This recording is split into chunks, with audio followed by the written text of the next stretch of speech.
Greetings and welcome to Chapter 10, Emphasis and Focal Point.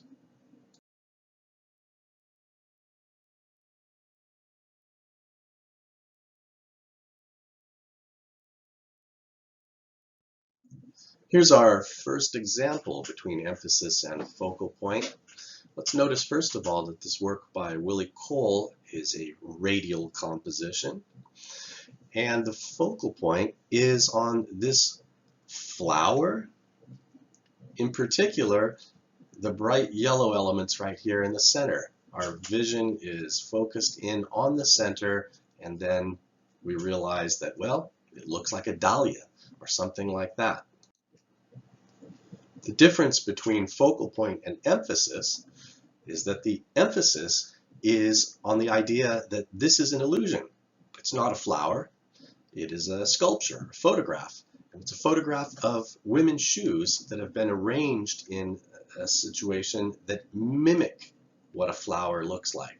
So focal point is the flower and especially the center of the flower, but the emphasis is on the illusion of it being a flower because it's really not. It's a bunch of shoes. This is the work of the great German printmaker and painter Käthe Kollwitz.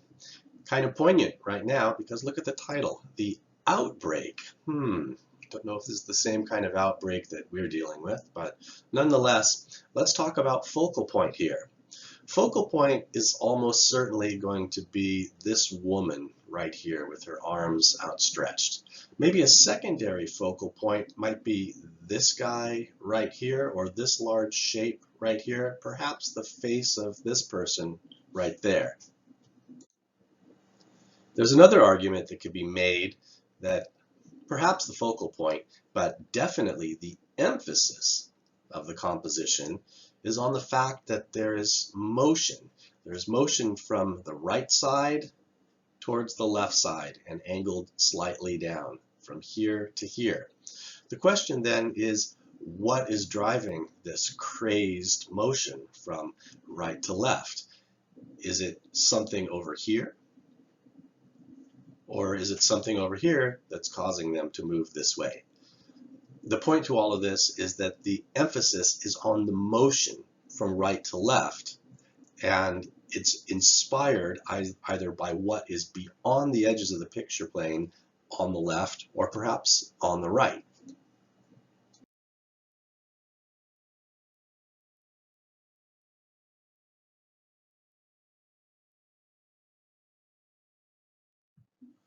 Oskar Schlemmer was one of the masters of form at the Bauhaus, and we know from previous investigations that horizontal and vertical lines provide stability. Here's vertical and horizontal lines, the windows, a grid pattern really. We also know that diagonal lines oftentimes suggest instability or motion. In this case, motion up and down the staircase. So all of the edges here and here, they're all diagonal, and they are an emphasis on the motion up, down, mostly up the staircase. What's the focal point? Probably this person and or this person. But the emphasis is the motion.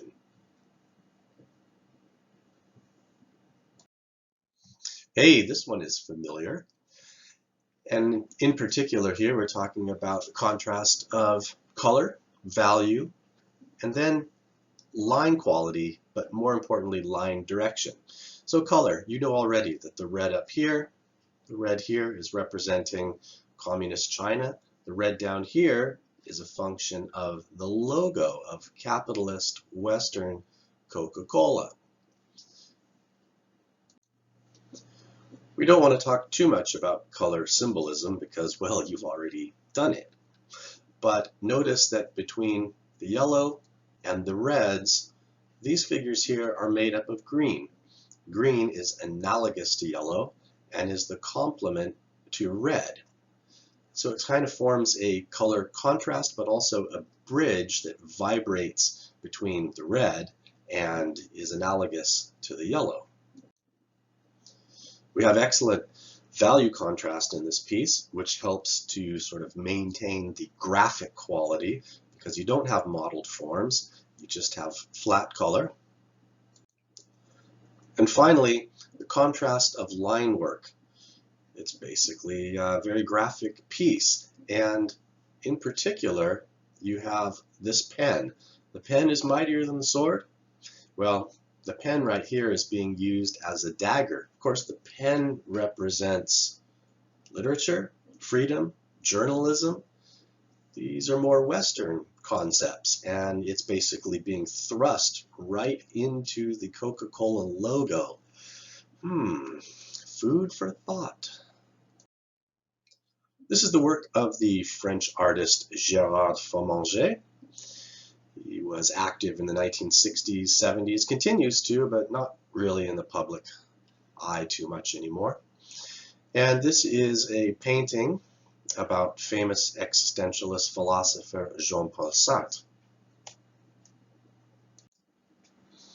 Notice first of all that the painting is identified between negative space and the subject, Jean-Paul Sartre, by this kind of diagonal swath, which is the value pattern changing in the middle of the piece.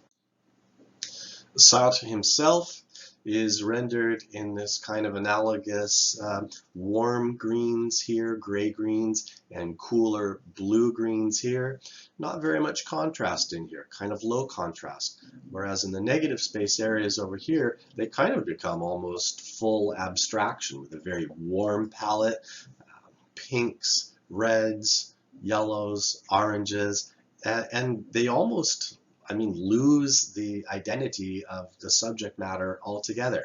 In essence, it kind of focuses attention because this is chaotic and this is calmer. It focuses attention on Sartre himself, but it provides almost a logical contrast. And perhaps that highlights some of the issues in which Sartre was concerned with in his philosophy. Somewhat less controversial, it's Bierstadt and a very, very famous American landscape painting. We're talking again about contrasting color and value. This one is pretty easy to understand. It's dark versus light, warm versus cool. And in particular, it's the dark clouds and the shadow areas in the mountains. The sunlight is peeking through and illuminating this area in the middle ground, the middle space, and the top of the lake right there. And that provides a very dramatic bit of contrast, helping to reinforce the idea that it's a stormy scene and, it's nature at its powerful and violent way. I want to point out one funny aspect of this painting, and that is that Bierstadt messed up the perspective on it. Let's consider where we are. We're here, and our eye level, the horizon, is here looking slightly up, perhaps. So maybe the actual horizon is here, because we can see the top of the water here. So if this is the horizon right here, and there's another lake back here, we can't see the surface of that lake if the perspective is correct, right? But if we can see light glinting off the horizon back there, either this water is on its way down here really quickly, or maybe Bierstadt just miscalculated a little bit. This is Fromager again playing around with color contrast, but really playing more with texture contrast this time. Quite obviously a French, a Parisian street scene, and it's obvious that we have all of the humans here displayed in bright, bright, deep red, contrasting with the more pale greens. Complementary color palette there. Notice though that in these areas here, even though the color is more subdued and the contrast is a bit more subdued, we have all the features of the street scene and the oyster vendor right here. They're rendered with more realistic details. The people, however, are just this flat, bold red. No features whatsoever. No visual texture.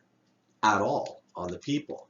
So while the color contrast is rather extreme, it is heightened, and equally important is the idea that there's texture contrast between more rendered cityscape in the green areas and no rendering whatsoever of visual texture in the people. Here's a different type of contrast. This is French painter René Magritte, really famous painting. And I would ask you to look at it and say, what's going on? Is this a regular sized bedroom that has really, really big personal objects in there? Or is it regular sized objects in a miniature bedroom? Essentially, Magritte has set up a conundrum. It is a puzzle, and no matter how much you look at it, I mean, forget the crazy sky wallpaper that's rolling around the edges there. No matter how much you look at this and try to find clues, try to figure out the mystery, is it regular room with big objects? Is it teeny room with normal size objects? You can't. He's deliberately given us this irreconcilable puzzle about the scale of objects to each other in which we can't figure it out. You just can't do it. That's the point of the picture. This is a redo of a sort. Hirschman is a contemporary painter, and this is based upon an extremely famous painting by Titian, The Venus of Urbino. It is copied almost exactly, although the photograph here doesn't really show it off very nicely, with the exception that on the Venus's body you have this patterned texture that kind of is reminiscent of a circuit board, electronic digital technology. This is Titian's Venus, and so you can see the difference between one and the other. This was a model of beauty in its time, was considered the paragon of female beauty here in the early 16th century. In the previous picture by Hirschman, we have the digital overlay perhaps suggesting that times change? Yeah.